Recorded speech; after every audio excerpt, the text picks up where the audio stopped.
their coach and a few of their star players on your screen. And you see the crowd ever in the favor of the Chinese squad. Royal never give up. A few do have SKT signs as well, of course. A very popular team in their own right, but now it's the decider. SKT never lose these when it really counts, the World Championship. RNG get to choose blue side here as is their right, and we'll see what happens in the fifth game. Feels like a final. Feels like we're at the grand final, because it's all about being clutch. Right now, which team can come up in the clutch? That has been the one little criticism of Uzi's entire career. His play, his highlights, unmatchable. But Game 5 is where this man has largely had a monopoly on those results. One Chinese team, EDG, years ago at MSI, were able to answer SKT in a best-of-5 in the fifth game on the world stage. But other than that, it's only been wins for the side of SKT. Yeah, one little criticism that has plagued Uzi his entire career. It's the difference between him having a cupboard full of silver medals or any gold. Now he wants another chance at gold, and to do that, he's gonna have to get past Faker himself.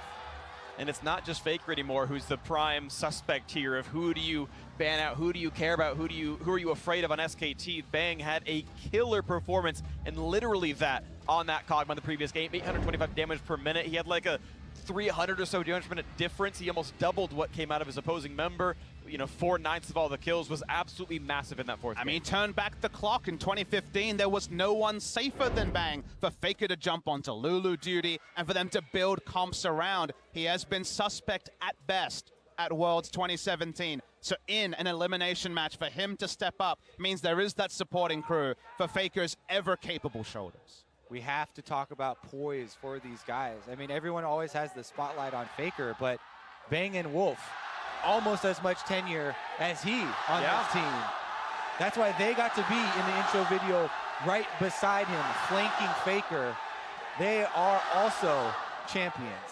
There's so many legends on this arena in this game. Of course, Uzi and Faker, two of the biggest ones. It was fun seeing the shot of the stage. There's a lot of large, pictures and ornamentation of some of the best players to play in Worlds throughout the years. We saw Peanut front and center at the very beginning, and it hovered over, and you saw Huni, and you see Uzi on the left-hand side right there. These players still on your screen right here on stage, battling to be the first team into the World Championship final this year. SKT don't miss finals, and they don't lose them when they get there.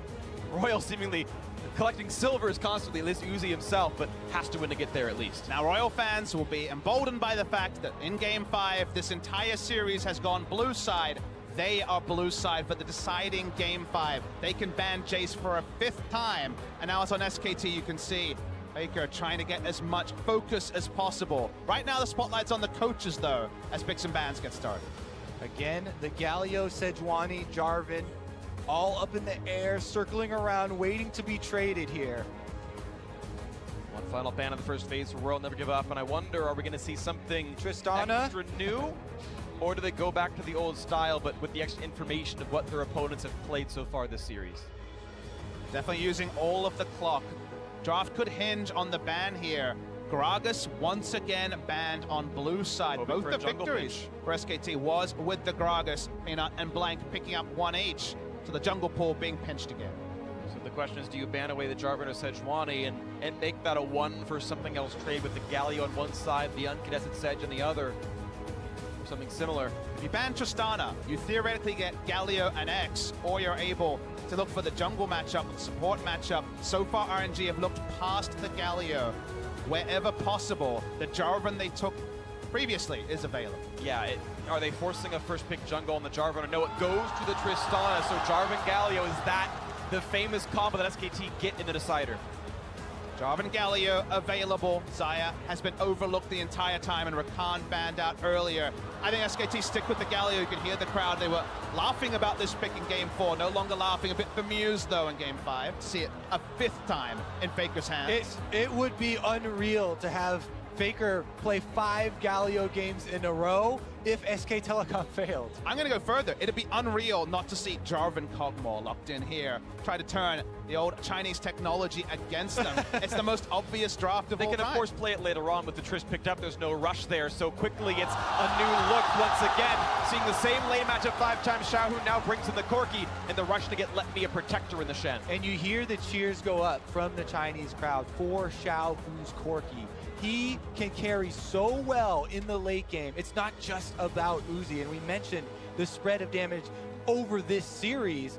Yes, the early game might not be as much pressure, but RNG will definitely be packing it later. So you don't take Kog'Maw here. If you take Lulu, you kind of prompt a Kog'Maw ban. It's an obvious ban to take away. They've prioritized the Lulu. They could not get both and pair them with the Galio and Jarvan. So now, still the second phase, super intriguing. But if you have to start banning away carries from Bang, you don't get to pinch Huni's champion pool anymore. The Gnar, the Trundle, Cho'Gath, things that have been attacked quite a bit in the draft. He can get one of those big carries. And you're seeing SKT worried about aggro lanes, ban Leona themselves.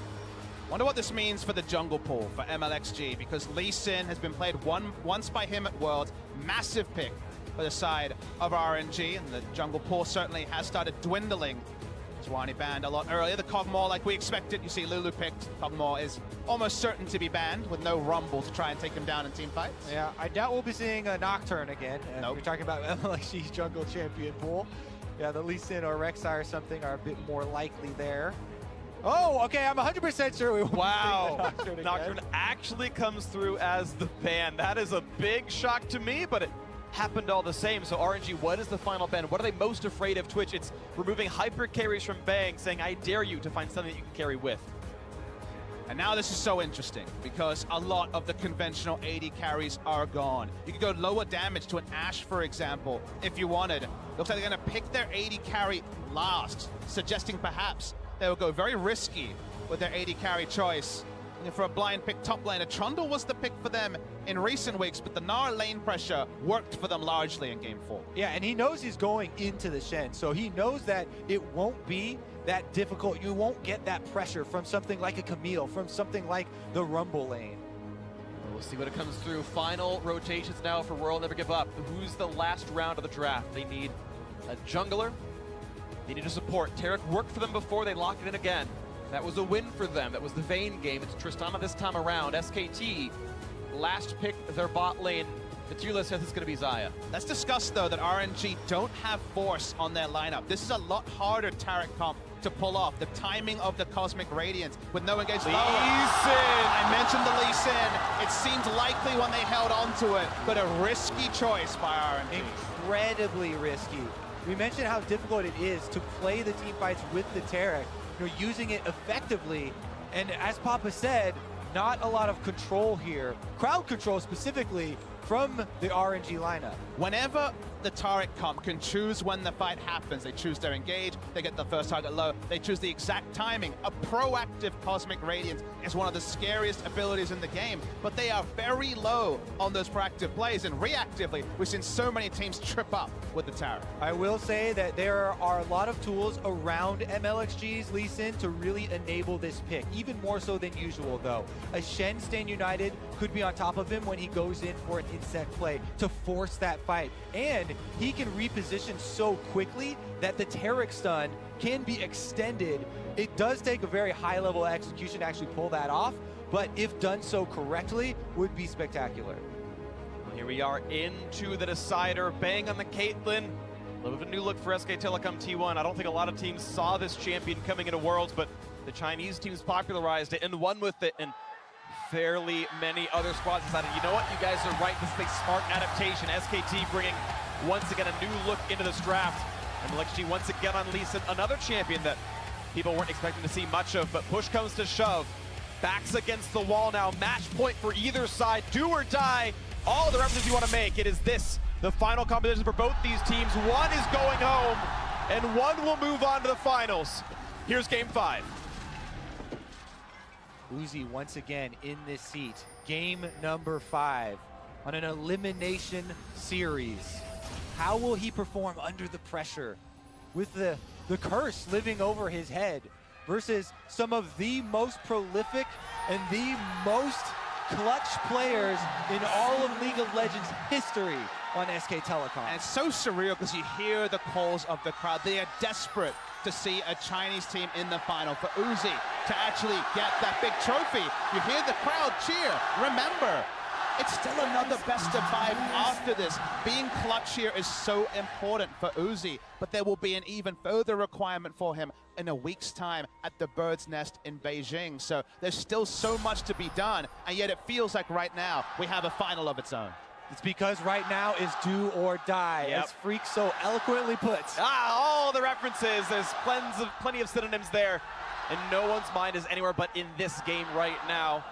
Samsung, WE, not names in their minds. It's all about Bang, Wolf, Faker, Peanut, Huni, Let Me, MLXG, Xiaohu, Uzi, and Ming.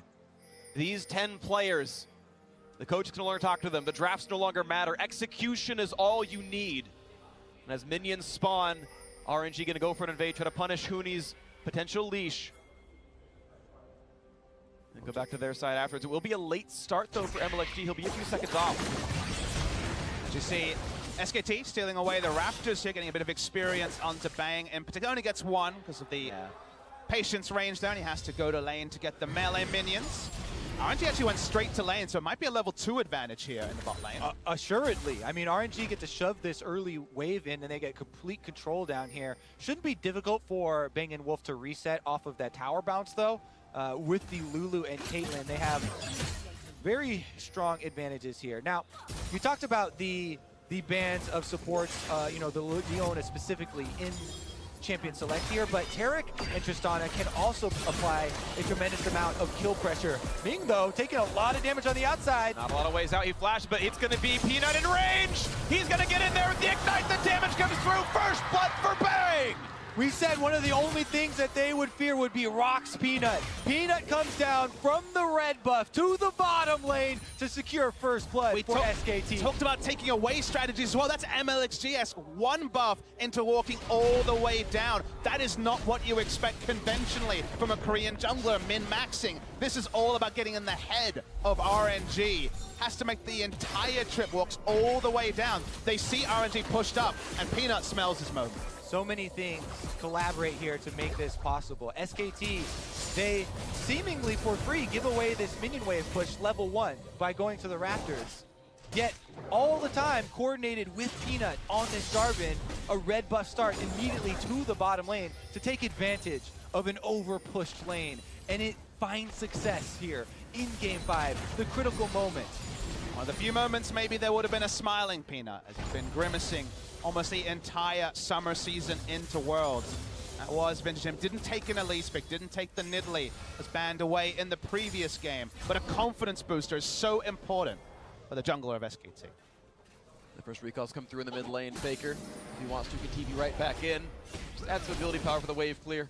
MLXG is hard farming. He actually went for his own trust as well, something not too often seen in early clears, but a hard farm out of the Lee Sin so far. Level 3 for him, matched by Peanut though. He's also got himself a gank off, so massive props, of course, to the SKT junglers we were mentioning before. Let Me doing his best to play defense up here. Is currently up in farm.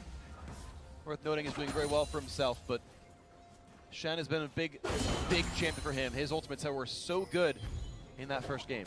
Huni has had 1% jungle proximity. 1%. No visits at all. And some of the lane phases, most famously Game 1, have not gone his way, but he's got that thankless task. We've talked about it a couple of times. Push in, create pressure, even with 2 losing lanes at times, especially during Worlds, and don't die. And there's always going to be that pendulum swing, and he's largely done his job pretty respectably in this series. Meanwhile, opposing him, Let Me has diligently done his job on the tanks. Sure. Shen, Maokai, and RNG have been able to really effectively actually use that Shen previously. Remember back to earlier in this series, the bottom lane focus where MLSG did go top. You know, he was able to lend some support to Let Me and get Shen to that level 6 where they could take advantage. But right now, it might be him that would be in need of some support.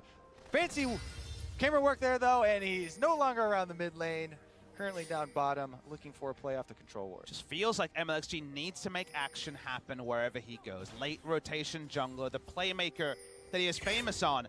If everything's left equal, I mean, pushing advantage for SKT top and bot lane, although it's pretty even right now as RNG have pushed up, and Galio situationally can clear faster than the Corki. So my eyes are really trained on what MLXG can do as well. That's first aggressive move. Yeah, lands a slow couple autos, but Galio already on the way down. Faker not far, doesn't have ulti, but still. Nice shot at Huni, lands the hyper damage, and that will be a control ward cleared away. So now suddenly it's RNG losing vision on this side of the map. going to be so much of balance here in the early game about the globals of all these solo laners. As we approach the level 6s for Faker, for Let Me, these cooldowns are tremendously long in the early game, and those are what you base your entire team strategy for that early game around. Jungle paths are determined by these. You know, trades in the top lane like we just saw could very well mean Let Me joining on this bottom side gank, or it fails. We didn't even mention it. Ming has Ignite, so showing a bit of transparency around playing around bot side. That's why you see MLXG once again returning here for the lane game. But SKT pulling back, very respectful. Yeah, no reason to go run headlong into them in front of a minion wave, so gonna play at range. I do want to point out though, despite the Caitlyn pick, and so many times in Worlds we see it be a super lane dominant pick, you knock the turret down, there's nary a lick of damage on the RNG bot lane turret right now. Uzi and Ming, maybe with the Ignite threat, who knows, have been able to keep the lane at equilibrium the whole time. So now I would definitely say that the respect is being paid to that Shen, Stand United post level 6. But you're right, the kill pressure early on of an Ignite Taric Tristana lane that we talked about, definitely keeping them honest. And pressure actually is a very ambiguous term that we use often as casters in League of Legends, but we could simplistically describe a couple of versions here. So one version of pressure does come from kill pressure, and that is from assassins or from skill combinations like we just mentioned, where you can all in and kill the opposing champion. The other form of pressure that we talk about very often is the ability of a champion to clear out the minions in a much quicker fashion, which basically, again, gives that homework to the enemy, as you can see there, to have to clear out before going for one of those rounds. That's why Galio kind of has the best of both worlds, because he instantly clears a minion wave, leaves, and he even has a global to get somewhere faster than you can, so you're always under intense map pressure. Do you call missing every time he wave clears? He's got the wave clear from level 1. So I take your point, Kobe. It is a very nuanced point. We talk about even the map pressure, the ability to push being enough to create pressure on the enemy jungler because the laners can leave first. Seeing both laners on our screen, leaving for now, trying to provide coverage. MLXG one camp away from 6. Peanut, I believe, was seen coming down through the mid lane. Of course, the minion wave wasn't there, so he gets to walk, and now he is seen. He puts the red ward down and says, I'm not going to bother stealing this one. RNG know that information themselves, of course, as well. As the red buff will be grabbed pretty cleanly by MLXG. First level 6 is going to be that RNG jungler. The Peanut you expect not far behind. And then it comes to weird summoner spells. Like Ignite on Taric is something that may never have been played in the entire summer season. It's not what you'd expect. And Exhaust, certainly. Heal has become common. He has the Wind Speaker, so you would have thought heal. But Ignite basically says, wait, you've got to Lee Sin, and your support with a stun has Ignite. You're expecting bot lane pressure, and that probably means that after clearing a wave, Bang walks backwards because he's like, wait, surely the enemy jungler with this Ignite Taric will play around bot side. If that means the turret lasts 3, 4, 5 minutes longer, just a summoner spell choice is enough to create pressure or implied pressure on the SKT bot. And the first recalls come through, of course. Bang with more money gets to finish an entire Ninja Tabby, but it's actually still up in farm for Uzi. A pretty safe recall. So often you see a Caitlyn get to dictate when that happens, come in with BS Roder's pickaxe, and it's the same attack damage out of this Tristana. And mid to late game, I think there is a massive power spike that comes out of the Trist, much more so than the Caitlyn gets. I mean, on a simple level, late game, it's one threat, and the one threat is Caitlyn. On the side of SKT, a lot of the nerfs towards Caitlyn were about attack speed, base attack speed. Nerfs into meaning attack speed items give her less rewards. So when it comes to late game fights, Xiaohu on his famous Corki that won them a lot of their way towards their eventual second place runners-ups and that won him his MVP is going to be so pivotal because there's a point where SKT may run out of damage. It's definitely true. You have to take into consideration the theoretical maximum damage output for a backline of Corki Triss, definitely higher. But topside, we actually have some action brewing. Okay, Let Me can get the taunt. He's not going to go for it. He's running out of health instead. So just MLXG gives him a shield. They called that Jarvan and Galley were on the way. Suddenly this could be a 3 versus 2. And Uni looking to go continually forward, wants to find the CC. Instead, they will find alone time with this turret, though.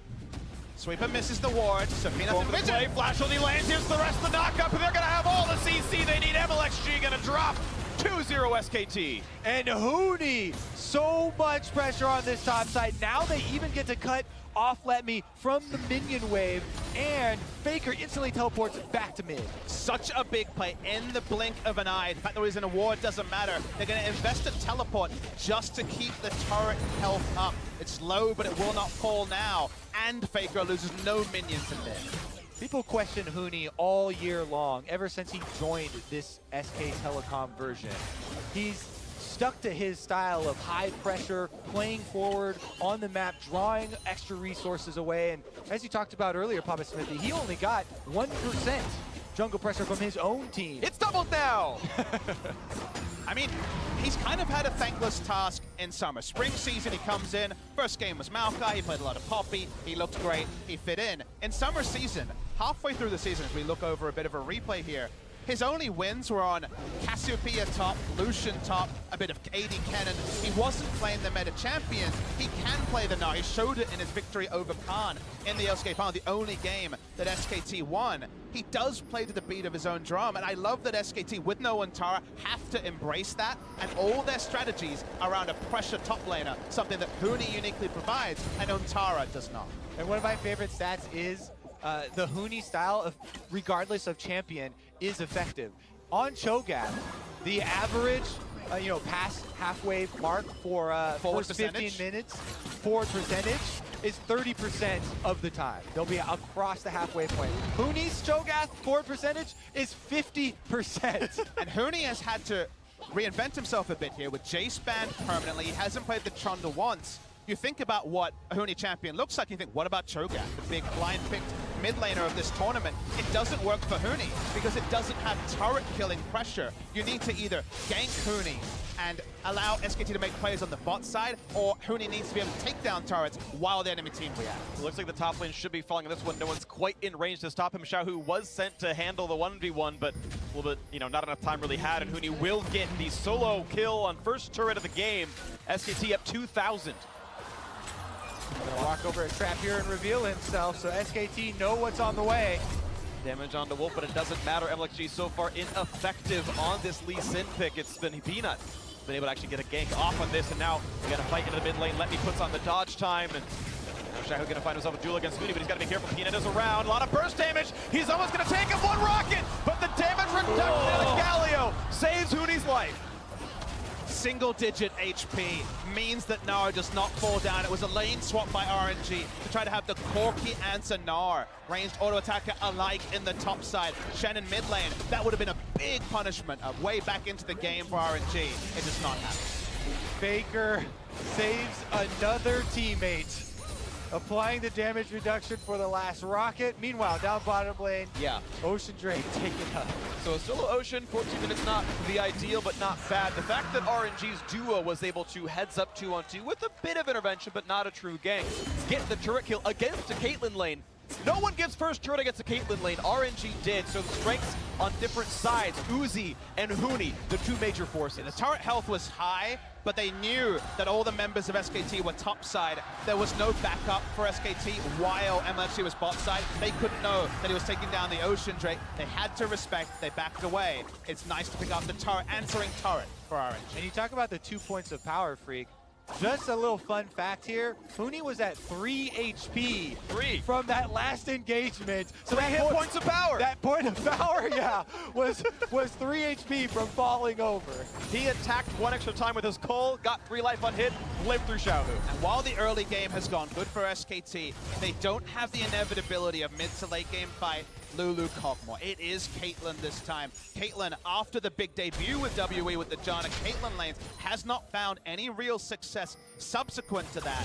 Gnar is going to go for a DPS build, but there's no guarantee that if this game stays around the 2,000 to 5,000 gold mark in 10, 15 minutes time, SKT can win team fights. Yeah, you definitely have to run it through the team fight simulator here. Theoretical damage output of a Corki Tristana is amazing. However, there is higher disruption on SK Telecom's side. So if the front line can play well enough to disrupt the auto attacks and the damage output, then it could be similar. Here we go on the bottom side, though. Let me is the target. Two puts in the dodge. He buys a lot of time, but here comes the rest of the squad. Wolf is here. The taunt to buy some time, but Peanut can walk away. SKT, 3 unanswered kills. That was really strong. Even through the dodge field, able to pick him up. They'll summon the Rift out, force RNG to react bot side, and Baker's just leaving open, trying to wave clear around the mid lane. Baker feels like he's constantly trying to put out fires across the map, but look at the number one damage on top. Flash kicked him into a wall, and all of the rest of the damage is there. Huni, of course, the standard build doesn't have any resistances yet, and they knew their limits. MLXG hoping to get this first turret, but here comes Faker. They've got to walk away. No turret taken down. Faker keeps moving around. Second charge on the Rift Herald. Difficult to return to a chunked out bot lane inner turret, so not necessarily going to be a big factor. Very nice execution on the top side. If that was the second kill onto Huni, that 3 HP hadn't have been there the previous time, that would have definitely been a psychological blow to Huni, but giving up his life there and keeping up his summoners is decent. 2,500 still the lead for SKT. He can still feel good about this one. The fact that he got first turret gold means he's still ahead of his opponent in lane. Uzi hoping to find something to do. Shahu forced to run away as well from Faker. Pressure in all these lanes. Something else that RNG really like to do with Shahu on this Corki is have him on the side lane and split pushing. So, you know, we'll get another look at Let Me here on Shen as he gets dove, ending up being a 3 versus 1, but it starts out with just Faker and Peanut doing most of the work. Then Wolf comes in, he adds the wild growth just for good measure. Huni had half a rage bar, so there was a chance if this wasn't instantly executed that he turns around, but the flash kick takes away any time to react. A single auto attack in the air without a flash may have been enough for the transform. Very nice punishment by RNG. I think he was actually in the middle, but I started hearing the sound, but as he leaped, the bounced off, he got the rage. You normally transform in a crunch as that goes in, and those few seconds all they needed. Exactly, you consider one more auto attack connects because of the time to close from the Lee Sin. The transform probably happens, maybe there's a trade kill, but good investment of the flash picks up the proactive play for RNG.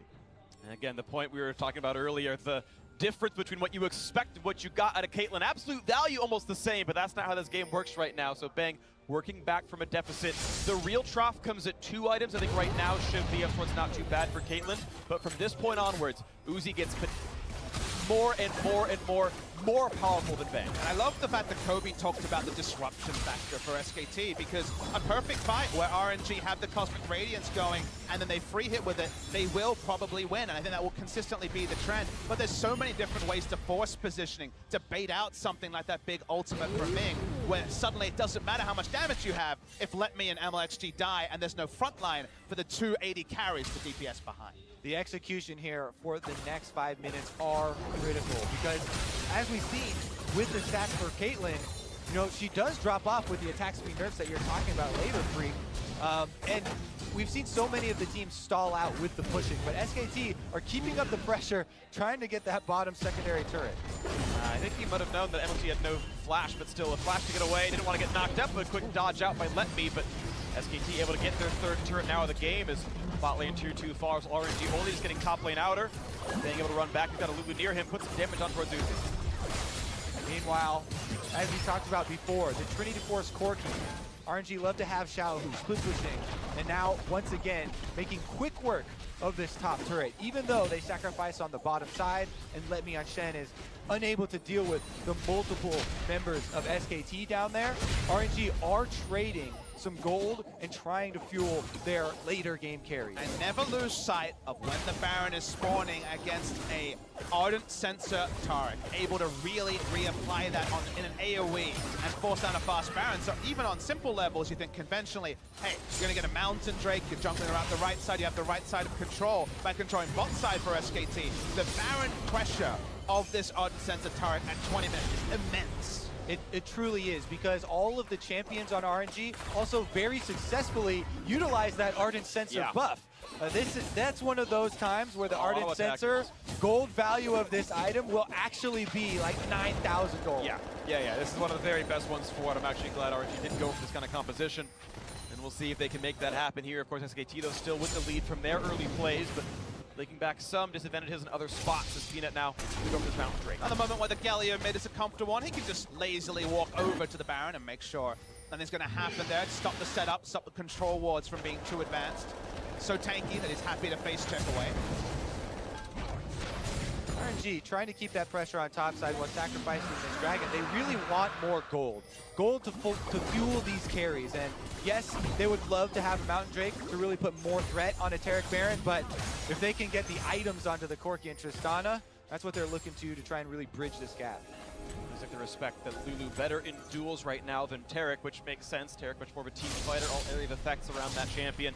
You saw that Bang is able to push Uzi away despite the momentary deficit. The fact that Uzi has a completed static shift, but no IE done for Bang. Certainly a difference in what would be power in a fight. Bang's still able to control the lane though, and not take too much damage. One of those things though where SKT have a lot of delay. Caitlyn wave clear with a ship, Galio.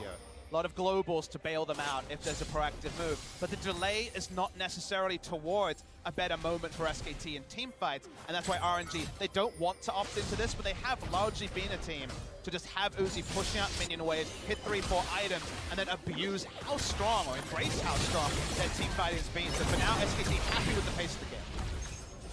See the continued push. As SKT now answering the mid lane, and no one's going to stop them. They got the rest of the team to go away, and it's now 4-2 in turrets. SKT pushing farther ahead.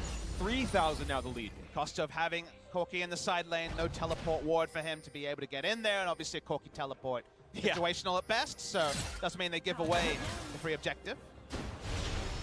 And LG now forced to go towards what tank stats he can, getting himself Knight's Vow, but with not a lot of durability, honestly. He can be cut down in a fight now. Looking at the next shot towards Bang. Good damage up, but here Shahu getting him down almost! The barrier and the wild growth both keep him alive. Two really big cooldowns there, and the pressure mounting for RNG as they collapse around mid lane. Will Peanut be left alone? He is, but he dodges a stun, means he's able to walk away. That could have been a dive if not for the quick fingers and the juke away. Still 3-4 in turrets. The lead is SKT's 2,500, but moments of pushing now for RNG. SKT are going to have to show us something special here. So rarely do we get the feeling in these games where time is not working in their favor, as RNG really starting to close the gap as they get closer and closer to that Corki Infinity Edge coming in as well. I think Bang forgot he didn't finish IE yet. He just got a Zeal, which is more than the combined cost of what an Infinity Edge takes, which is like 1,200 change. Like, I think he just overlooked the fact that he's lowering his damage output, which may come to hurt him in a team fight, but we'll see. The DPS onto Xiao, who has the movement speed here. Can only assume it's for extra attack speed for the Ardent Sensor, but given Not the lower the right value. it's literally not the right I item. know you are the Oracle for builds, but hard to forget you don't have an Infinity Edge when your whole item, 6 items is full. I do not see a way of explaining your way out of this He one recalled as it well. exactly 1,200 gold, and I think it's 1,225 to finish IE from this point, and he's like, I need the power spike now. We didn't want to sell a Doran That seems shield. more likely than forgetting. I would sell the Doran shield though, 100%. Either way, we have no Infinity Edge on Bang for any sort of fight that breaks out around this Baron. And with all of the outer turrets dropping, you know, RNG are moving in, taking the vision control. Even with this middling gold lead here for SK Telecom, it feels like RNG feels so comfortable with the current state of the game. And there it is. Now the Corki has his Infinity Edge as well. Yeah. So it's 2-0, where it's 2-1. 2 Infinity, maybe beyond that right now. 0 for SKT. Let's see if they get anything out of this one. And I want to move our conversation a little bit since we are in a lull in the action. Not a lot of fights just yet. It's RNG going for vision control. I want to see what legacy these teams can leave for us. Uzi's been in 2 World Finals. Sadly for him, he's lost in both of them. Faker's been in 3. If RNG win this, Uzi gets to tie that mark at being in 3 finals himself. Maybe this will be the one that he wins, but you can kind of tell the tension is there.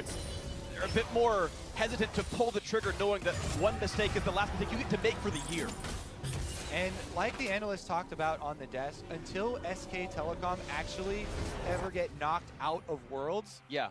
you're not really going to believe that it's likely to happen. It's the mystique around this team with the consistency that they have performed with year after year have really built this up. It's the end of a chapter. If they lose here, they will be remembered, RNG, whatever the result of the final, as ending SKT's undefeated best-of series streak at Worlds, and that already is the sort of thing that adds to Uzi's legacy, but doesn't quite get him a title.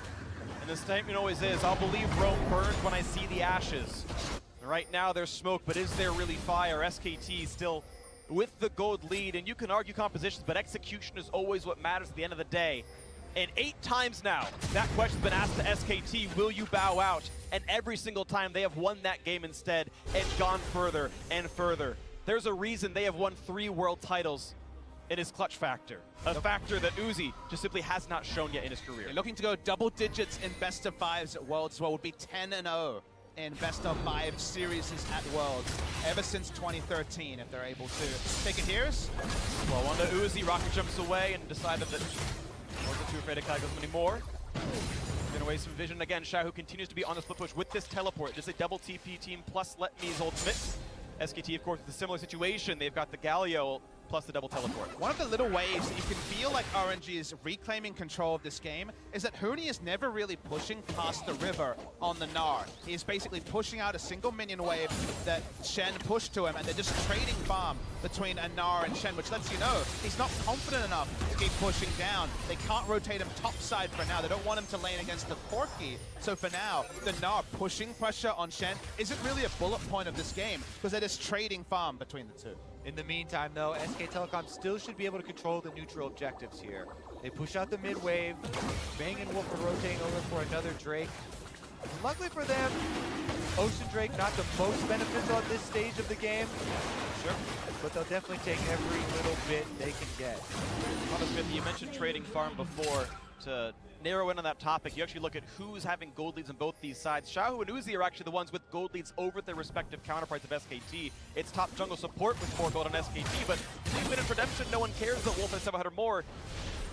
Lulu with a Crystal Embracer doesn't do anything different, so some of these spikes are really valuable, such as Rapid Fire Cannon being done on Uzi and not for Ben. On a simple level, RNG have killed more minions than SKT have, even though SKT have the pressure draft with the Galio Global, with the Gnar who was pushing in. So the fact that RNG have got access to more minions than SKT lets you know that their ability to defend in the early to mid game, to stop the game from snowballing further after the first inner turret went down in the bottom lane, it's been a robust defense, and they've rotated Xiaohu and Uzi around well. End result is big item leads for them right now. All right, let's talk about how SKT could craft themselves a beneficial team fight, though, because there are other items at play here, with Caitlyn traps being able to close off jungle corridors and being able to create terrain with Jarvan for Huni to use for a large Gnar ultimate. Yeah. Speaking of disruption, they have these very big possible combos of Jarvan, Galio, and Gnar getting to that backline and stopping that TPS. Yes, you know, if Free Firing Corki and Tristana with Infinity Edges are left alone, then they can take the toll. They attempt the flash, and Huni gets which way to go away. And that's not going to get the kickback, but here comes the package. This could be the fight that seals it all. Then they go into the front line. Huni transforms, but will he be knocked down? No. He's going to stay alive. 5v5 still available on both sides here. No one dies. More tools used by RNG. They teleported in. Couldn't find a fight with. Huni can teleport back in, but he will be exhausted on the Mininar. We all take a big gulp, and the game resets again. And they did have to use Huni's flash to get out, so that's one component that would make it easier to pull off that big AoE combo for the back line. As well, Bang on the Caitlyn. His flash also expended, so have to worry about the positioning. Really important here for the next fight. Definitely agree. 3 summoners for 3, though. The overall trade in this one, no Ignite to reduce the healing out from Bing here, is once again RNG look to be playing for the ward control, but SKT still has trinket wards inside the Baron pit, so nothing really stifled out just yet. The minimap not fully gray here as RNG push forward. Once again, get control of mid lane first. And even though it's by a different path, this game's RNG's draft, with where they have the multiple damage dealers in the late game and SKT only having 1, still echoes what they did in game 1, where they said, if we can take it late, we will win. Now trying to increase the pace of the game, though. First attempt at Baron. Trying to pull SKT into the pit. Division seen a little bit here as the ward goes over the wall. They know it's at 5k. If Baker holds the front line, what kind of taunt can he get? What kind of setup is there? The snipe coming through. SKT actually re-engaged on the Baron, and they're going to get rid of the Vision.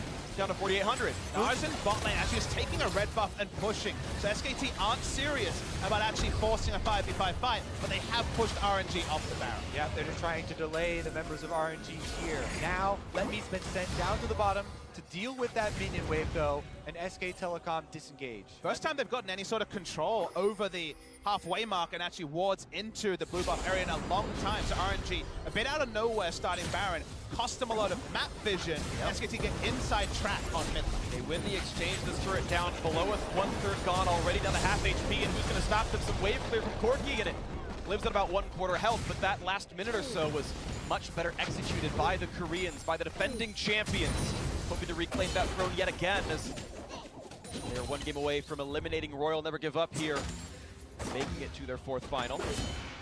Most impressive thing to me about SKT this tournament is that they found themselves with the lack of control over games with a gold disadvantage many times over the course of the tournament. And those were the games they actually pulled out and won. They lost to Snowball comps from Misfits twice. They lost to the Fizz Sejuani combo AHQ was playing. But all those long games where they were in large gold leads, they won because the one thing they have been able to do consistently is set up a line of defense, understand if this team makes one move on this part of the map, let's get the maximum advantage somewhere else. They never give up free lunches. That has been the consistent story with SKT, and that's why there, RNG made their first practice move in a while. They said, okay, we got the item timings, let's start the Baron, let's make the fight now while we know we're strong, and SKT respond to it and actually get an advantage from it. Well, SKT never give up free lunches, but Royal Never Give Up is in the name. That was lame, but it's going to be still the battle for vision over that one. I'm actually disappointed in myself. I apologize profusely everywhere, but it is still, it's just the tense vision battle. That is what this game is boiled down to at this point. The waves being cleared reasonably well on both sides. Huni not getting crazy inroads into the side lane. I completely get it, Frank. There's nothing to shout about right now. We're waiting for that Titanic moment. We thought it might have been the teleport play from Xiaohu, but it was snuffed out, even though it was the aggressive use of the Shen. This game is bleeding. It's basically requesting a match winner to show up in a moment. Another Baron start, we might see that big moment. And it feels like SK Telecom are calling RNG's bluff. They're saying, prove it to us now. We are proven champions, and we have the poise in late game. You make the first move. Flag saw it. It was still down there. The taunt's going to land on a one. The stun there to join it as well. They get the ulti out of Gal. Let Me will be knocked up there. The chase in still going for Bang. He's got the damage up, but Chunk needs it to happen. Forces the rocket jump away, and meanwhile, Gnar still pushing in the bot lane. So Huni was doing in their losses, doing it here as well. He's back in Minan form, which when it comes to turret damage, is actually a benefit for the Gnar. Huni taking his toll down there on the bottom side, and the veterans in SK Telecom get a little bit more pressure. Continually able to split the map, and once again now starting on the Baron. The team far away. MLXG can join this, but the Baron losing health rapidly. He sees, guys, Bang's hitting the Baron. There's no control ward on the Baron, so they're not actually able to secure it. They had one in the inventory. They peel away. SKT were not going to finish. And critically, Xiaohu on the bottom of your screen in the minimap, chasing Huni down, who was closing in his rage bar for a teleport to join the rest of the team. But here they go! Cataclysm pops and kicks right back to the rest of the team. MLXG hoping to buy some time. Will get flashed on by Faker. The knockup's to follow. Here comes Shen. The knockup's still coming in. Do they have the damage up? But MLXG trying to run away, getting on the wall, staying alive with a chase in for Peanut.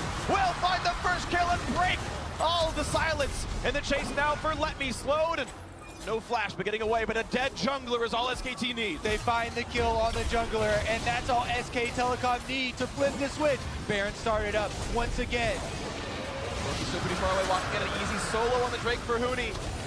Baron losing more and more of his health. 8,000 health left. You can see a quick blink in. Uzi nearby. Bang, hitting the shots in. Down to 4,000. Let Me in the front line. Here's the TP in for Huni. And a trap gets Uzi too low. Royal Never Give Up. Gonna forfeit the Baron. This might come through, and now it might be too late for Xiaohu. Flashing away, hitting the blue for a bit of move speed, but his health bar's running low, and Faker will shut him down. SKT was so reliable on the defense that RNG got angsty. They thought something had to give. It was SKT that were actually able to pick up the important pick. The one time they actually had control over the Baron area. Nerves of steel for SK Telecom, and it pays off with a jungle pick into Baron buff and opening up the RNG base. 35 seconds till Xiaohu is back. This should be an easy push at the very start. So the question is, what do they go for? Is it inhibitor and more or inhibitor and back? And they look to be positioning a bit forward here, but they will see at this point, take the win that they can get and let the respawns happen. A lot of Baron buff duration. They have a backup win condition spawning in the Elder Dragon. They picked up 3 stacks on that as well. No need to get greedy. We're going to be able to finish the game with Justana alive. SK Telecom so confident in this front line, able to find the pick there in the critical moment to open up game number 5. And let's take another look at MLXG here on the attempted escape. He doesn't flash. He doesn't flash, but in previous areas, this would have been fine for him to go for aggressive vision. SKT were not defending the Baron area that aggressively. This time they do, and Peanut just about finishes the kill. That's just so greedy. MLXG's in front of 4 people, and he says, I'm in Cataclysm. That's okay, I'll wait it out. And they give away all the control. SK Telecom. Call for RNG to prove that they deserve it, to move past them, but not to yet be proven. Now they're going to have to do it into a Baron buff on a pushing SK Telecom. Open mid lane here has already been destroyed. Super minions will soon be making their way to RNG's base. And a bunch of purple minions will be making their way to the bottom of the base. Yes, they are. And as they continue marching on down, it's a source of gold for RNG, but a source of consternation, knowing that if their base falls, their hopes are over. And we rewind. What were we saying? RNG with the double Infinity Edge carries, they just wanted to team fight. SKT got their advantages without even starting a team fight. A pick was all they needed. Now they roll in with the long-range Caitlyn, trying to take a second inhibitor turret. The only thing they wanted to avoid was a fight, and so many times Galio looked to be going aggressively. We knew it was just to allow the Nard to split push. SKT does not want a 5v5. What's the next play? Onto the bot lane they are. The traps from Caitlyn making re-engaging difficult. Let Me blocks the shot. And the siege can continue. Huni walking up, the rest of the team doing the similar. Cannon shoots away at this turret. Say what you want about the nerf DPS of Caitlyn in team fights, but her tower siege is still premier here. Caitlyn traps basically nullify the opportunities for engagement, and the range destroys the turret.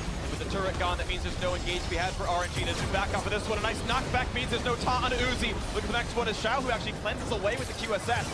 The inhibitor is gone, and now there should no longer be a fight that RNG wants. SKT able to get the clean second inhibitor take with the siege. And we also come back to drop. We said MLXG is on the Lee Sin. They do not have true engage on this team. With MLXG's flash down, even when he buffers a Q onto a front line and you think, oh, is this going to be the insect play? The reliability without the flash is not there. Put down the traps, have the Galio put up his big W taunt, and then take down objectives. The crowd is roaring. They are cheering for RNG. How are they going to fight a 5v5 fight when SKT has spent 37 minutes denying a 5v5 fight? Well, with 2 inhibitors down, there's not a lot of territory for RNG to work with anymore. They've got so much minion clearing duty ahead of them. Every 30 seconds is going to seem like a lifetime as the double stacked super minions will be buffing each other up when mid lane meets bottom lane at the Nexus turrets. It does allow gold to keep flooding in. Uziana lead currently over Bang on this one, but the siege continues. The overall team gold, of course, much higher from the South Koreans, looking for top lane tier 2 now. Faker able to tank up these shots so easily.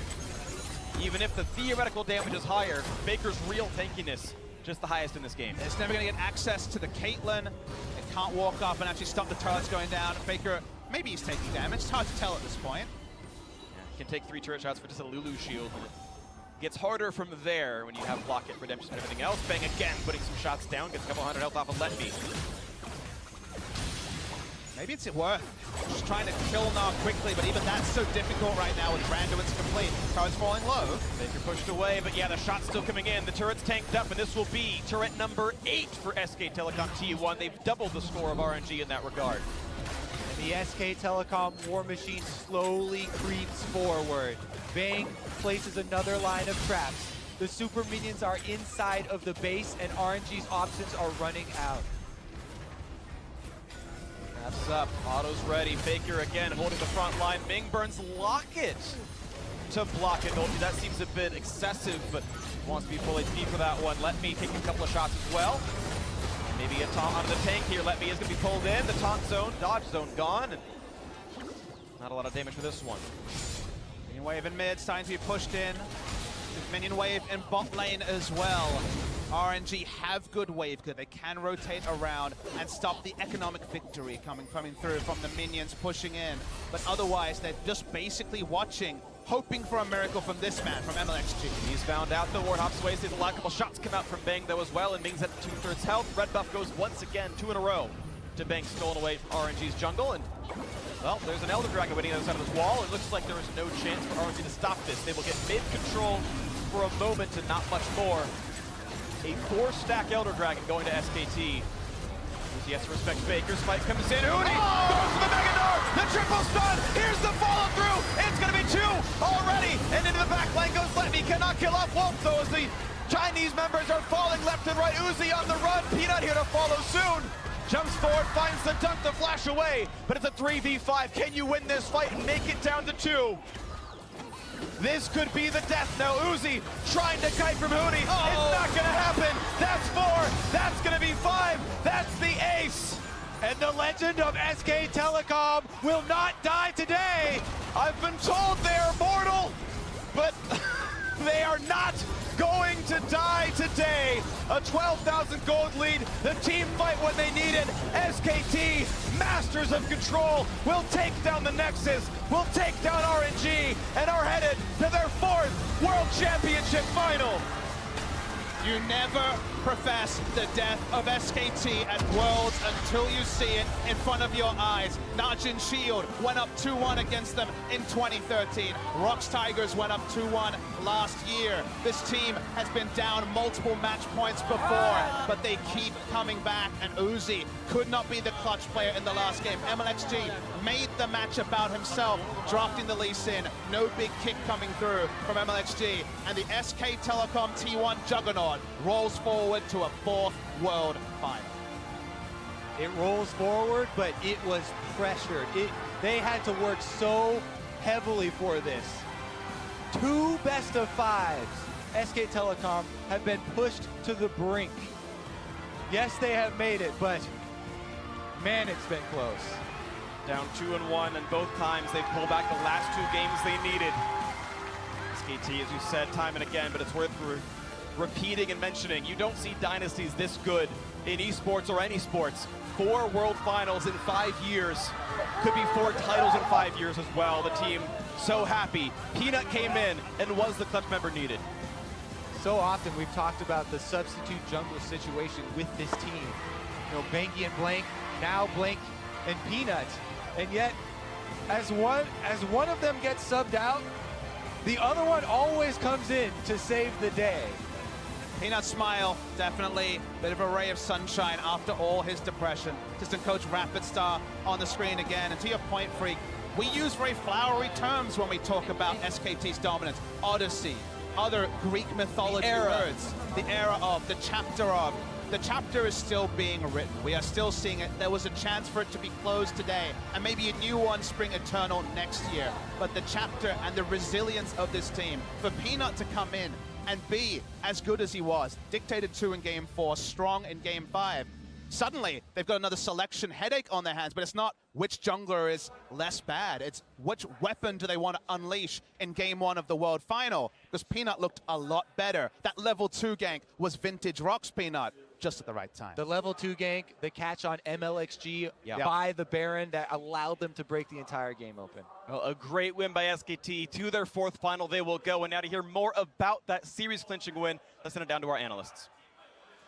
Thank you very much, gentlemen. We went the full 5, but SK Telecom T1 once again show us why they are the best team in the world, winning 2 straight to push themselves to a 4th consecutive finals. And for RNG and fans here at home in China, disappointment strikes as they realize how close they were to taking down the defending champions. Did you know SKT's last 4 best-of-5s at Worlds have gone to 5 games? And they've won every single one of them. Like, the way they adapt throughout the series, and this is the scrappiest I have ever seen SKT play. The gymnastics they had to do in pick ban throughout the entire series here, into the way that they played around Huni's split pushing so much in these last moments. Like, they keep proving why they are the best. I mean, it feels like it started out like a boxcar race, and then it was like this beautiful car at the very start of Worlds. And as it's gone further downhill, like a wheel's popped off, the windshield cracked open. Still rolling, baby. Exactly. Yeah. Flames are coming off the back of it. But it is still rolling. I mean, you talk about having to pull off some gymnastics in Champion Select. We look at this game in particular. Whoever thought we'd see SK Telecom banning Leona and Nocturne of all champions in the 2nd rotation, just because they're like, hey, we're not going to get surprised by something crazy like that. And I think with that mindset, it does make some sense, but a lot of people are certainly going to be focused, I think, on the Lee Sin pick for MLXG, because that's one that has such a high barrier of execution. You know, your baseline effectiveness is incredibly low on this champion. Unless you are pulling off fantastic plays at the professional level, the champion simply does not contribute nearly as much as his competitors, as the Jarvans, as the Gallios, Jarvans and the J4s and Sejuanis. Yeah, and yes, RNG's carries outscaled that game. And I think RNG on an even gold game with the same mentality as SKT does outscale with that team composition. But what we said beforehand, like why I thought the least likely outcome for this series would be an RNG 3-2 victory, is that poise that you have in the big moments. Like we saw Bang head in hands after game 3. We saw Faker eyes closed, finding his focus before that 5th game. And they did. Bang played amazingly those last 2 games. Faker played great the entire series. But if you want to talk about the player that individually stepped up in game 5, funnily enough, it was Peanut. It was mentioned by the casters, right? The big level 2 gank and that catch on MLXG. Time now for us to throw it down to an interview with the SKT jungler. Thank you very much, guys. And who else could I be joined by them? By Peanut, who was laughing and smiling very broadly when he walked off the stage. Peanut, how relieved are you that after those 5 intense games, you guys were able to close out the semifinal? 피너 선수 결승전 진출 축하드리고요. 정말 이제 정말 치열한 5경기 끝에 결승전 진출을 하셨는데 지금 어떠한 기분 드시나요? 안도감을 느끼시는지 아니면 정말 그냥 승리에 기쁘신지 지금 현재 느끼시는 심정을 말씀해 주세요. 일단 안도감도 들고 일단 첫 번째로는 일단 승리한 기분이 지금 그냥 말로 표현할 수 없을 것 같고 너무 힘들었는데 제가 롤컵 서머부터 너무 힘들었는데 그래도 오늘 마지막 게임은 좀 잘했다 생각해서 그것 때문에 더 기쁜 것 같아요. 네. I sure am relieved, and it's really hard to. I can't express it in words how happy I am by winning the series. And starting from SK Summers, I had a rough streak, but I'm really glad and I'm satisfied with my own performance for this last game. So this is a really great experience for me. And I can only imagine the pressure that came with you being subbed in for the elimination game for SKT. Can you tell me a bit about what the coaches told you and how you were able to overcome that pressure and prove yourself? 특히 이제 SKT 탈락 위기에서 이제 다시 한번 경기에 투입되었는데요. 그 시점에서 뭐 코치님이나 다른 선수들이 어떤 조언을 주고 어떻게 이제 피너 선수의 어떤 말을 했는지 어떤 마음가짐으로 경기에 투입됐는지 궁금합니다. 일단 조언은 너무 여러 가지로 많이 들어서 그냥 조언들은 진짜 많이 들었고요. 그냥 마인드는 제가 항상 선발로 나와서 항상 경기 임할 때 좀 경기할 때 부담감이 됐던 거는 그냥 교체 당할 것 같다. 그냥 교체라는 생각에 엄청 게임할 때 영향이 많이 끼쳤는데 오늘은 제가 선발이 아니고 서브로 가서 서브로 나오니까 그 부담감이 없어서 좀 잘 된 것 같아요. So I got a lot of advice from my coach and my teammates, but I think I had a different mindset because usually when I play as a starter, I'm worried that it might get subbed out at some point. But since I was subbed in this time, I could just fully focus in the series. You were saying it yourself, had kind of a rough patch in summer and maybe also in this tournament. So I remember you from MSI being smiling all the time and it was kind of the Peanut show. So how is your confidence now going into that all-important last match and that World Championship final? 이제 피너 선수가 이제 LCK 서머부터 살짝 좀 다소 부진하는 시기를 보냈다고 말씀하셨는데 사실 이제 MSI 때는 피너 선수 항상 웃고 정말 즐거웠고 MSI 최고의 스타 선수였잖아요. 근데 이제 이번 준결승 통해서 어떤 자신감을 가지고 결승전에 임할 수 있는지 말씀해 주세요. 일단 오늘 마지막 5세트를 계속 생각하면서 결승전 임하면 그래도 또 자신감이랑 진짜 약간 자신감을 더 찾은 것 같아요. 저는 계속 있었다고 생각하는데 그냥 없던 자신감도 다시 생긴 오늘 5경기였던 것 같아요. 네. So I think through Game 5 today, I regained my confidence fully, and I'm gonna keep on replaying this Game 5 in my head and keep this momentum going on, and my confidence and morality really high going to the finals. All right, fantastic. Well, we'll see you there. Thank you very much, and congratulations once again, Peanuts. Back over to you guys. Thank you very much, Shocks. As this is a game I'm sure he'll remember forever, I want to take a look at the moment he might remember forever from it. 33 minutes in, the pick on MLXG to get the Baron for SK Telecom. And let's just take a moment and look at MLXG's flash. That's up. That's available. Still available. Exactly. I think it was straight greed right there, and Faker had been pulling off these bluffs the whole game, and I don't think MLXG expect him to go for it. It then baits in the rest of the Shen ultimate. It means they burn Shen ult, it means they burn Shen flash, it means there's no jungler, and it started this sequence of events with which RNG never recovered. And at the end of the day, these are the situations where you have to be able to handle the pressure, you have to be able to think clearly, make the optimal decisions time and time again, and that's really what it seems SKT excels at, and these other teams that keep challenging them always fall short at. And it's not just MLXG messing that up by holding his flash, it's then Xiaohu trying to steal the Baron with the rocket.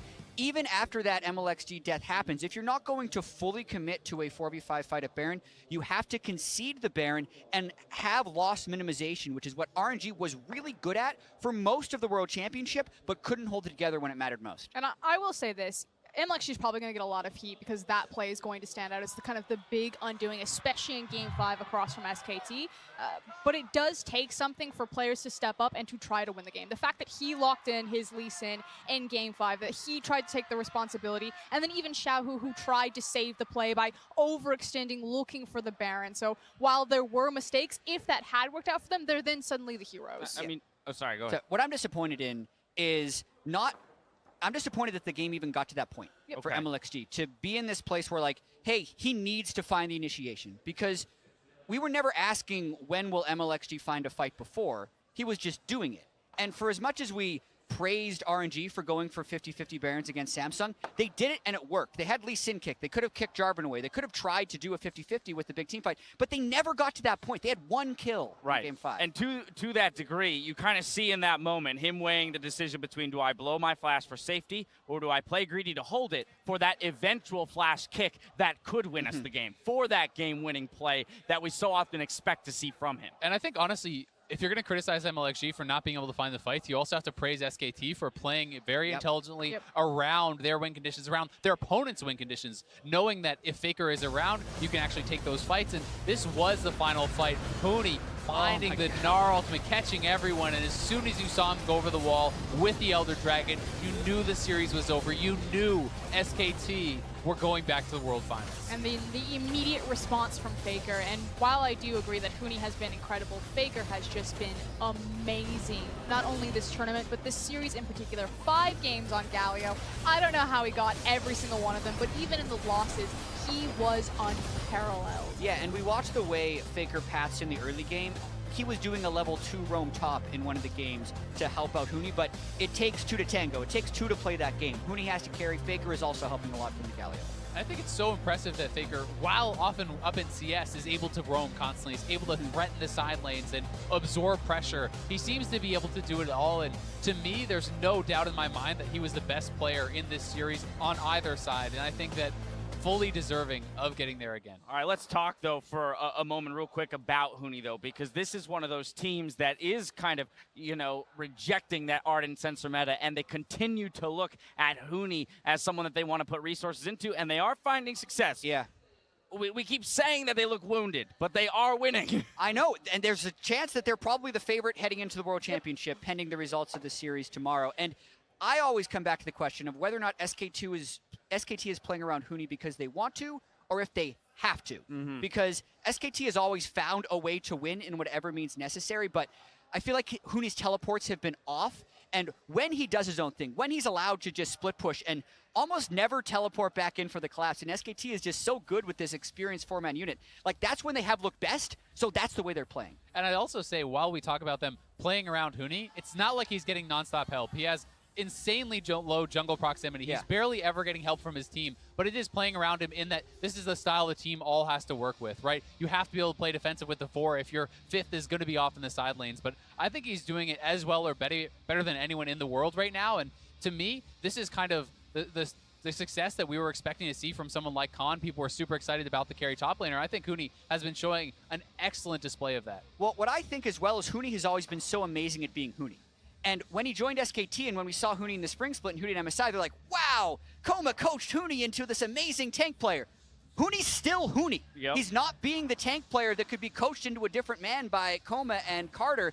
He is playing the way he has always played, but the rest of SKT is enabling him to now be in the World Championship with the rest of SKT. Talk to me, Frost. And then you have to look at kind of the other 2 top laners across from it. It's either going to be 957, it's going to be QV. And both these guys, I mean, QV a bit more has more of that lane pressure, are big 5v5 top laners. It's about their teleport play. It's about how they set up the team fights. And now they have to play that split push style and be flexible if you want to control SKT. All right, the big plays came from Huni in Game 5. The big damage came from Bang down in the bot lane. Let's send it down for a word with the SKT bot laner.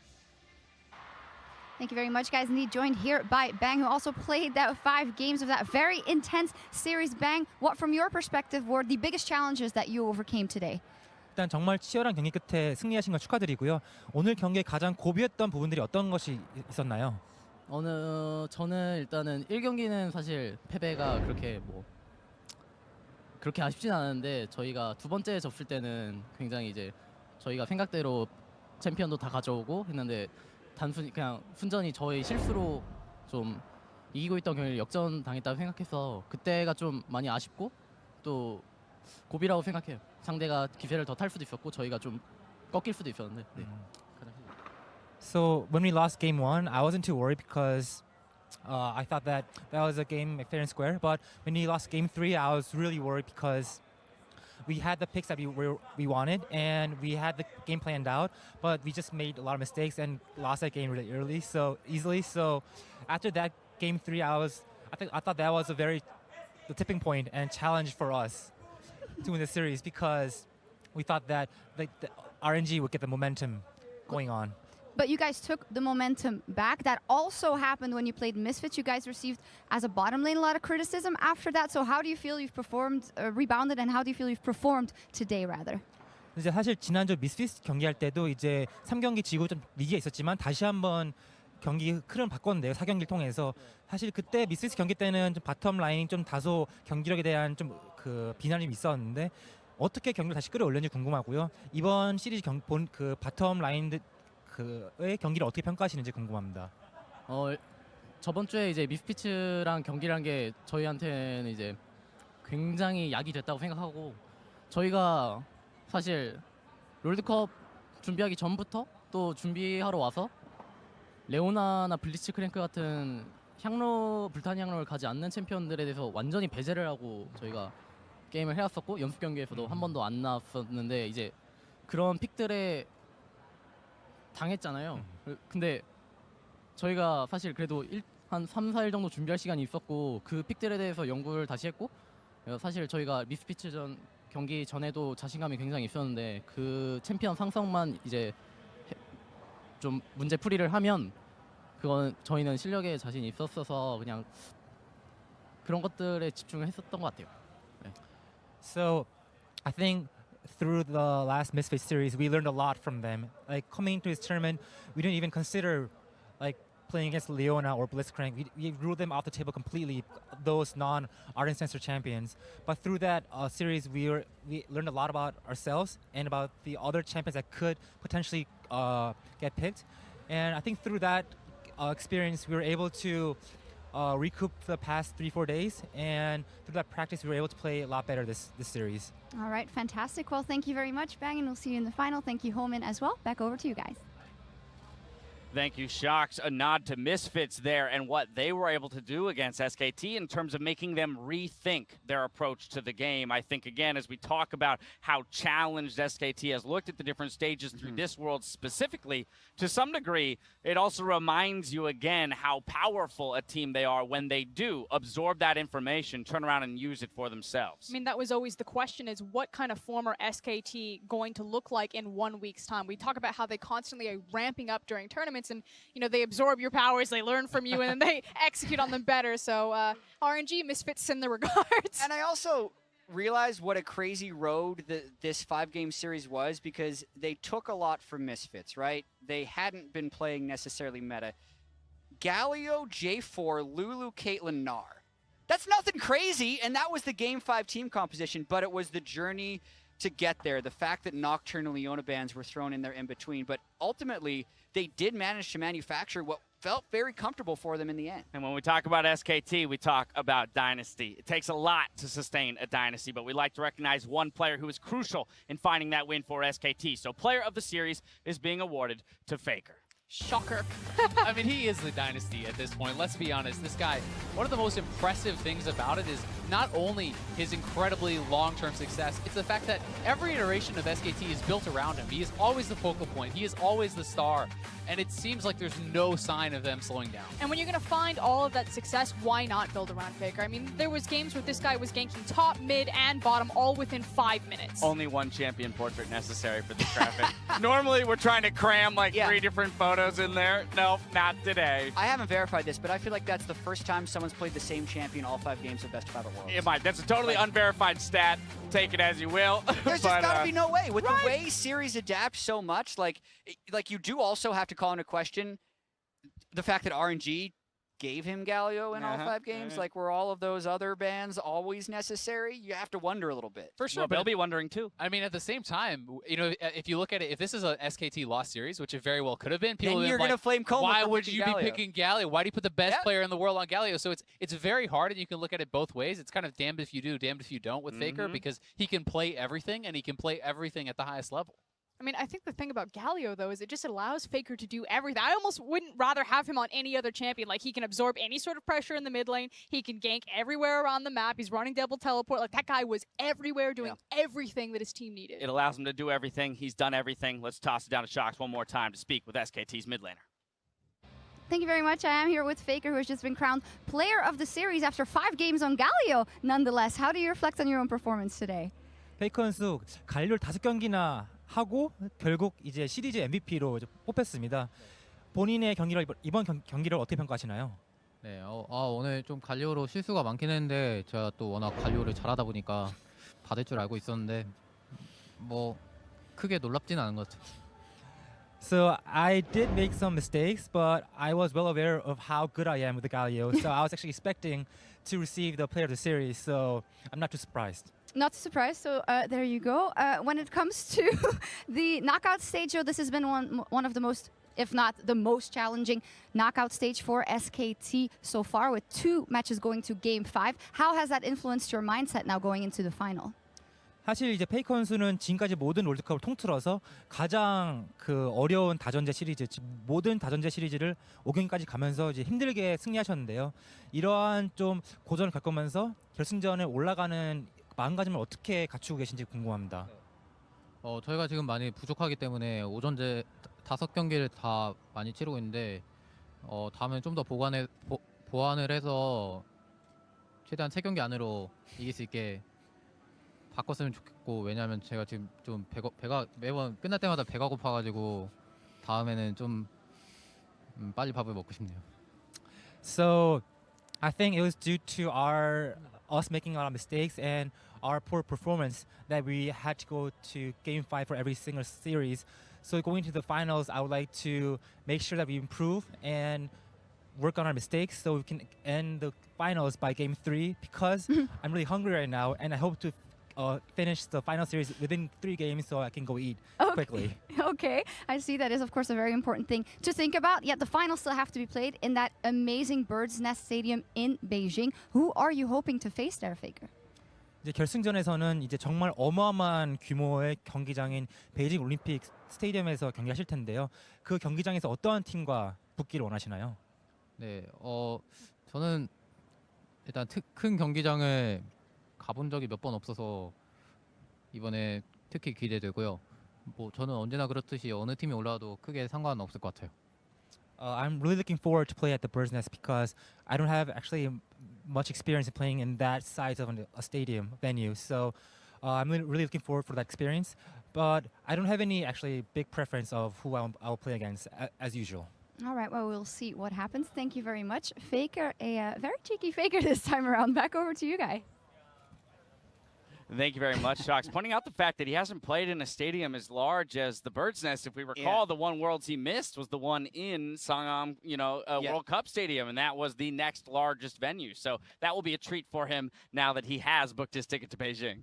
Yeah, and Azel pointed out during the interview is like he looks really happy. Yes. After that one, you can tell how much stress SKT was under in this last week. Like, it's not just some made-up storyline that SKT has been pushed to the brink and that they look wounded. Like, they had to kind of throw out the book of what they were planning after the Misfits series, completely remake it. Then the Leona Blitz stuff didn't work. They had to remake it again, go back. Like, they have been so damn scrappy that you can see it. Faker's just really relieved and happy to be through to the finals. And so while we go for it. Closing point on Faker. To me, it's just the fact that they have like this Mary Poppins bag where they are able to like reach in, and it's like you have no idea like how many strategies do they have.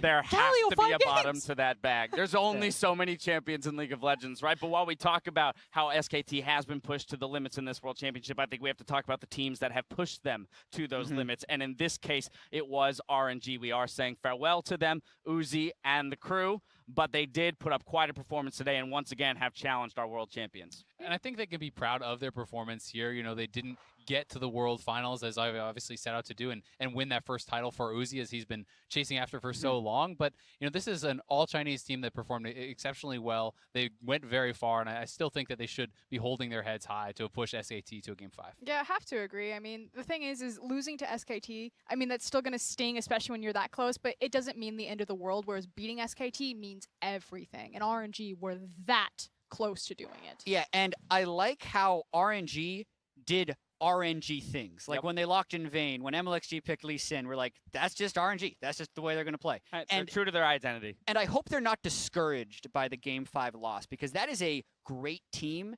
that just lost to the best team ever. And they beat Samsung twice in group stage. They went up 2-1 against SKT. Ming was a rookie this split. Like, as long as they keep grinding, I think they will have a chance next year to make it to the final. Couldn't say it better myself. Now, as we close out the day, let's pull up the bracket. SKT return to another World Final as they look to defend their championship title in Beijing. And now we just need to see who will meet them at the Bird's Nest, Samsung Galaxy or Team WE. Let's talk about this matchup real briefly. I mean, to me, this is the ultimate 50-50. The LPL teams have never been afraid from Samsung Galaxy. We faced them quite extensively at Rift Rivals, and Samsung like to team fight, WE like to team fight. To me, this is two juggernauts ramming into each other. And it's going to be super exciting because, while Samsung showed a lot of weaknesses in groups, they did lose those 2 games to RNG. They looked so much better in the quarterfinals, and their adaptation, their preparation, I think, was a strong point. And we saw that C9 used preparation well against WE, though they fell short. So I think it's going to be an exciting series, and a lot, to me, will come down to the draft. Yeah, and I feel like unlike last year where we had the SKT Rocks that were like clearly the 2 best teams at the tournament playing in semifinals before finals, Samsung and WE are in the conversation for potential world champions. Like, without a doubt. Really excited for tomorrow. It's going to be hard to outdo today. Probably impossible from the storylines we had going in. This like right. I was about to say, Yeah. the teams have delivered this entire tournament long. Yeah, we've said that about as many times as we've said SKT is wounded. So okay, we'll well, see that's if it fair. ends up being true or not. Fair point. But there we have it. We're going to put a capper on the day. So for myself, the casters, and the entire live broadcast crew, thank you for watching, and stay tuned for Worlds Tonight, where Shox will be joined by Frostgurn and Kobe to review the series and look towards the upcoming semifinal match. Otherwise, we'll see you tomorrow for more Worlds 2017. Good night.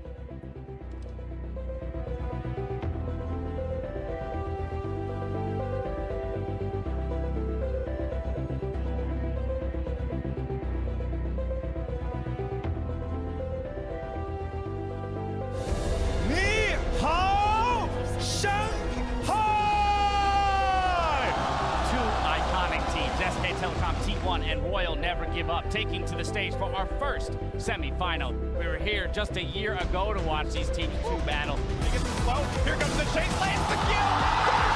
The Chinese crowd goes wild. Block despite the ulti from Ming. That's going to secure no flashes in, but still the fight. Too early from Blink. They still will have time to back. And the King is picking them all up. The Twin King goes off of no kill already. Going in for the fight. It's going to be picked up. Looking for the kill. One already got his bang and lost his life. Game 1 is done. RNG need 2 more to jump away. The Deadly Venom maybe taking him down. Letty on the chase as well. Baker going towards the turret. Trying to shout over the The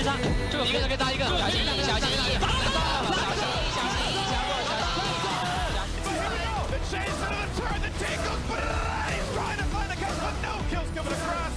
Will they get some more kills? Uzi times it up to flash forward. The body slam is in. Q-Test already making a third shortly. SKT will not be stopped inside their opponent's base. The reigning world champions are closing in on their march. Looking for Blink, looking for the chase down now into Bang. Pasioki's not gonna land. One or duo man, but Bang are gonna join. Flashes forward. Chase continues in, and he's not gonna be long for the world. Stopping it will knock from the mid lane. Unstoppable. Uzi is himself, and Wolf is gonna be skinned as well. RNG are a single game away from making history. He goes to the knockout, and there are no more spells to land. A couple more getting himself a right. 야 이거 톡톡톡 이거